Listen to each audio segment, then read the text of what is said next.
Bakit wala ako sa wawawin? Buntis po ako. Charing.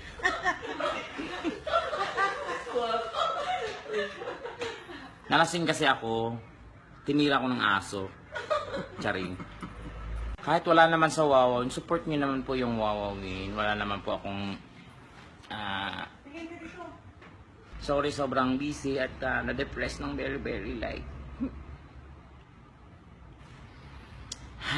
After isang linggong iyak, finally, try to move on. I miss you, te.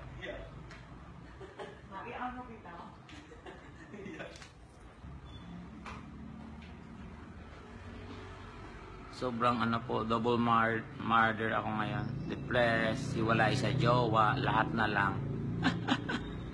I don't know, di ko na alam kung saan ako pupunta. Bahala na si Batman.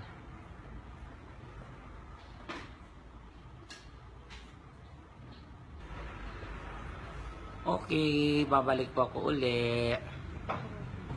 Time to work. Thank you po so much. I love you. Salamat sa mga suporta lahat, sa dasal at sa thank you. Wala akong masabi. Halos mabakain ko lahat ng mga comments. Sobrang nakaka-flattered. Thank you po. Mutsari, ang mga balita naglalabasa ng pagkawala ni Tekla sa afternoon variety show na Wawawin. May mga balitang nagpahinga lamang ito habang iba naman ay nagsasabing nagkasakit ito.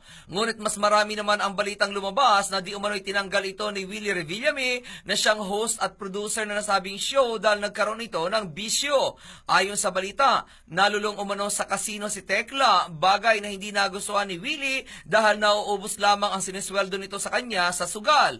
Ngunit ang mas matinding balitang lumalabas ay nalulong umano ito, ngunit hindi sa kasino kundi sa droga. Hindi umano alam kung sino ang nag-introduce kay Tekla ng drugs o gumamit na ito dati pa at binilikan na lamang nito ngayon.